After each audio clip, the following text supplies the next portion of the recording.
Hi everybody, it's Nick again.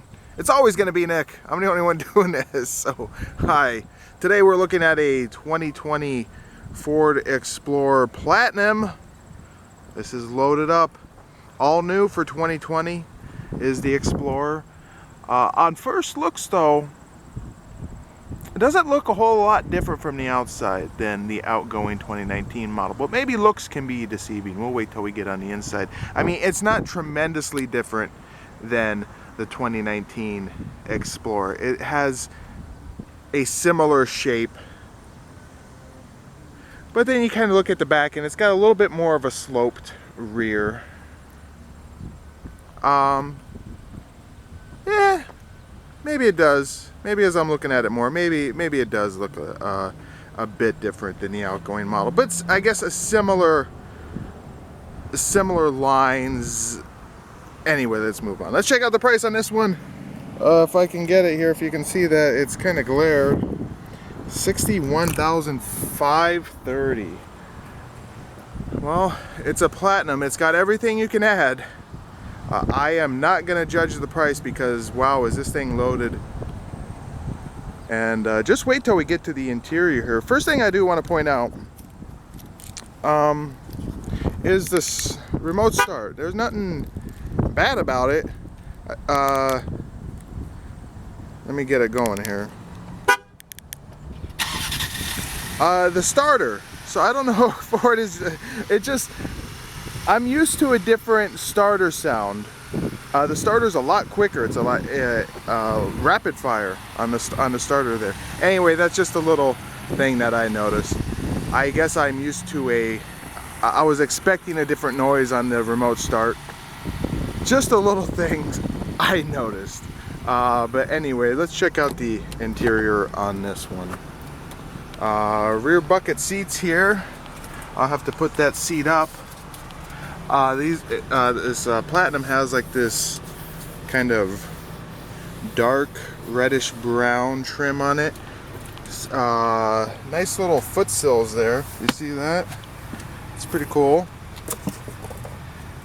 Interesting design here. We have these rear seats here are heated. We have like a little floor console down there.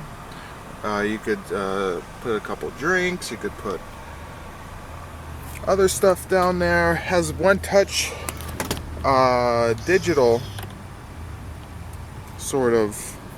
It's not like a mechanical, it's definitely like it's a digital button.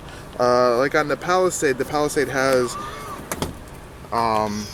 it's not digital on the Palisade, it's more of a mechanical release, but it's digital here on the Explorer. And I guess it doesn't work as well. You have to manually push it forward there, it looks like. Unless something's goofed up on this one. I don't know. Let's I'm gonna go to the other side here. Let's try the other side and make sure that it is that's the way it's supposed to work. Alright. So you push the button. Okay. You gotta push it forward yourself. And that's okay. It's not too bad. It's okay. Those back seats there, they're still wrapped up. It's a two-seater. Space is pretty good. Looks like the headroom is nice. If we can kind of see there, it's kind of goes up, so it's kind of concave. Very flat seat bottoms here, and it's like they sit really low. They're pretty much sitting on the floor. I'm almost tempted to get back there and sit and see what it's like here. All right. And the remote start just shut off because I think I shut it off when I was sitting down. Headroom is good. We got a direct vent right there, so we're gonna get cold air right in the face or hot air. Let me put the headrest up here because the headrest is down. See how comfortable it is. It's pretty good. I'm gonna put the seat up because this is important. I'm a bigger guy. I'm like 6'2". So yeah, if you have two full-size adults, it's only a two-seater. If you have kids, you could probably fit three back here. Lacking amenities in the back here. We got cup holders. That's it. No USB ports, unlike the Palisade. I'm going to compare this a lot to the Palisade because I just looked at a Palisade. No USB ports, and I guess and there's no button. Palisade also has a button so you can easily get out, but the button's right here, so if you need to get out, you just put that, and you know what, you put your foot up here and you just push the thing out of the way. That's how I would do it, and I'm going to get out. Okay.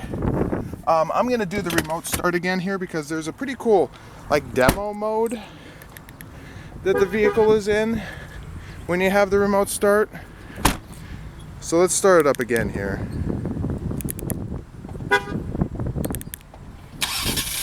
Very fast starter again. I don't know if anybody else notices that.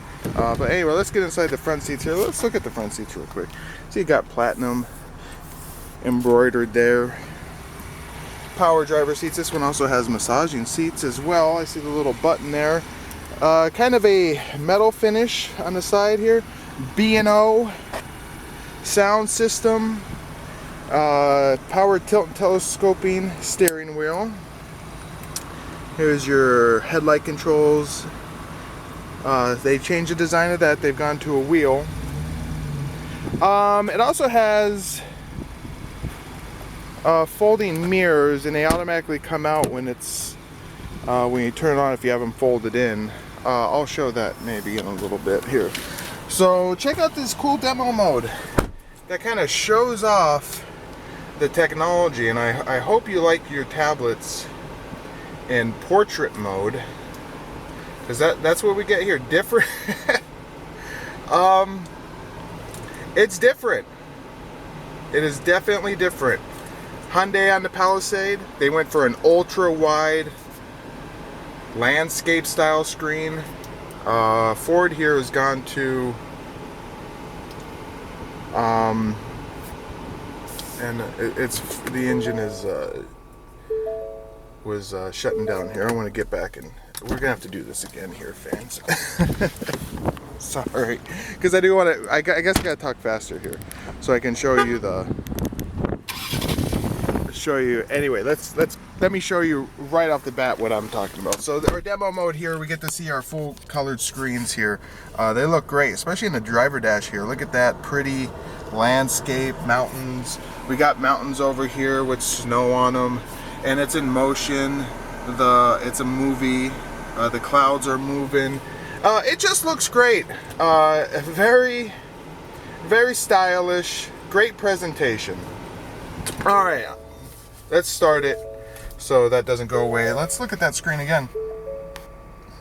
Beautiful screen. Beautiful screen. So talking about our main center stack screen here. Interesting choice going for the portrait style. It looks a little odd, but it looks unique. It is definitely unique. Front here we have heat and cooled seats. This, you push that button in, that thing pops up. We got USB port, 2 USB ports. You have a old style, regular style USB port, and then like the USB-C. And then that's probably, what is this? You put your finger in there and you get a nice little shock when you want to wake up in the morning. Dial for the shifter. That's Ford style now. Started out with the Fusion. Drive mode selector right here. Wireless charger over there. That's nice and big. You know what? I'd say on stuff like that you can't make it too big because you never know what's going to happen with smartphones. I remember Ford for like they were putting in cutouts for smartphones, and they pretty much made the cutout the size of like the iPhone 3. So obviously it was way too small to be usable past 2012. So when the bigger smartphones came out, you couldn't do anything with them. It's big enough, but I would say you can't make them too big. Even if they made that bigger, it would probably be a good idea. Just, you never know, smartphones in the future might be the size of this. The way things are going. We have a real wood, I believe. I can never tell. They're very good at faking it. Push button start right there. Kind of an odd placement for the push button. I think it looks kind of out of place. But I guess where else are you gonna put it? You know, why don't they just put it right here? You know, just have it right there. But they gotta have it like right out in the open.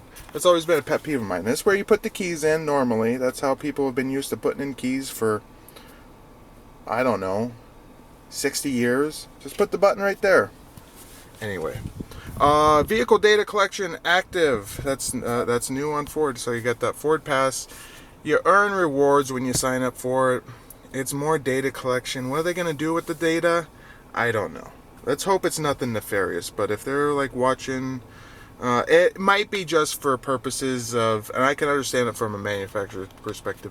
Hey, we can now pretty much have our drivers be our beta testers, and our customers can pretty much test out the vehicle and find flaws, and we can fix them.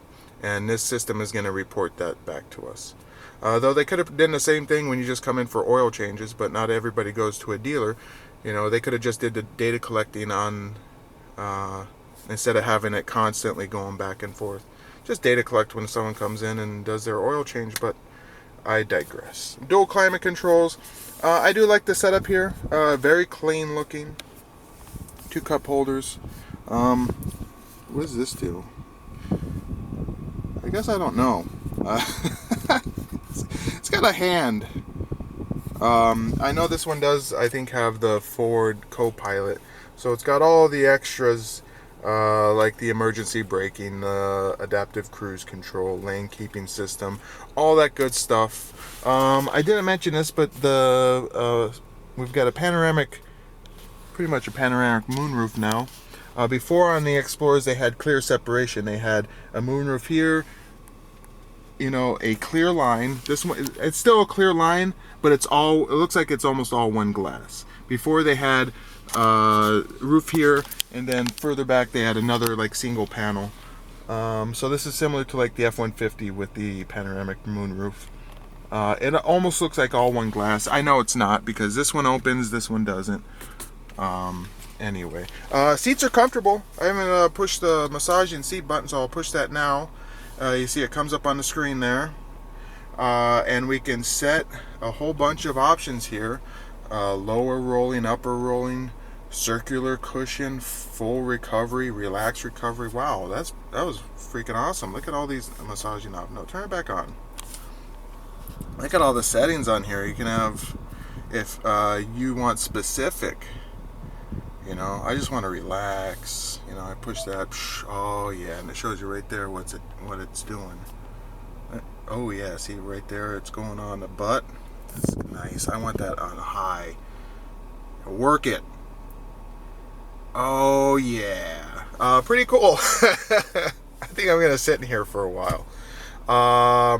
Really nice, really nice. The screen is super clear. It has Ford's new sync system in it.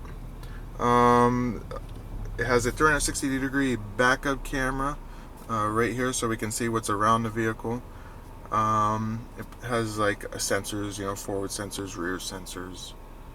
If I push this, it'll probably switch the camera there to a 180-degree view of the rear, or we can just have the standard rear. So it's like an expanded rear. You see that? It gives us a little bit more. This one's just a standard, and then that's a 360. Nice. You got all your, you know, just like if you know how to work a smartphone or a tablet, it's easy. You know, you got your home, your audio, phone, navigation, apps, and your settings. You can mess with all sorts of stuff in here. You can go through it, see what you can change, the ambient lighting, turn on valet mode. You can change stuff about the vehicle. Connectivity, turn on Bluetooth, turn off automatic updates. You can disconnect the Ford Pass if you want, so they don't data collect. I'm pretty sure though Ford is still going to data collect. They're just going to do it in a different way. Wow, it's nice. The new Explorer is nice. What can I say? Or I should say, what more can I say? It is a very nice vehicle. Headroom is good. It's comfortable. I'm sitting in here and I'm liking it. But let's remember, $61,000. That is quite the bit of jump, considering I think the Explorer used to start for an XLT. You used to be able to get one for 37 for an XLT. You might be able to get it even lower if you just took an Explorer base, a base model that didn't have an XLT or anything on it, was just called Explorer. You probably could have got that maybe 35, 36, but I think they stopped making it. But anyway, we've gone, and that's a base one with no options. Sure, but at the price now, you can almost buy 2 base Explorers. That's like the Fusion. They had the Fusion Sport with all-wheel drive, the nice EcoBoost engine, all the options. I think it started, or you could price it up to, with all-wheel drive and all the fixins, you could get it over 40 grand. At the same time, you could still buy a Fusion SE or a Fusion S for like 23 grand. So you can almost buy, it's a little ridiculous when you have such a spread between the prices of the introductory model and the top end model, that you could buy 2 of the introductory model for the price of the top end model. Kind of ridiculous. Anyway, that's enough ranting and raving from me. Hope you got some information out, learned some stuff about the Explorer. I didn't tell you much about it. I didn't tell you about, it's on a new rear-wheel drive platform. You can get an ST that has over 400 horsepower. You can read that stuff on Ford's website. I just wanted to show you the interior, talk a little bit about the experience. So anyway, see you later.